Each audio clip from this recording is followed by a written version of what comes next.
takes a tax.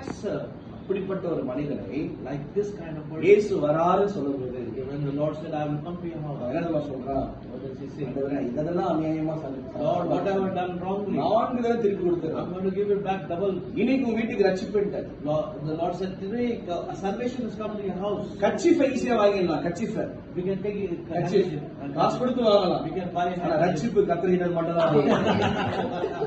But salvation is only from the Lord. இன்னைக்கு உங்க வீட்டுக்கு ரட்சிப்பு. Hallelujah. உங்க வீட்டுக்கு ரட்சிப்பு. Today there is salvation in your house. Eden தோட்டத்துல இறங்கி வந்தவர். He came down in the garden of Eden. சகாய வீட்டுக்கு கடந்து He வந்தார். came to Zacchaeus' house. நீ அற்புதமான பிரதர் அருள் வீட்டுல கடந்து வருது. Today, my precious brother Arul's house. நம்ம எல்லாம் லிஃப்ட்ல தான் வந்தோம். We came all in the lift. ஆண்டு லிஃப்ட் பண்ண போறாரு. Now God is going to lift you. ஏன்னா அவர் வந்துட்டாரு. He is come here. அவர் வந்தாவே சூழ்நிலை மாறும். When he comes, all the situation. அவர் வந்தாவே சமாதானம் வந்துரும். When he comes, peace will come. அவர் வந்தாவே சுகம் வந்துரும்.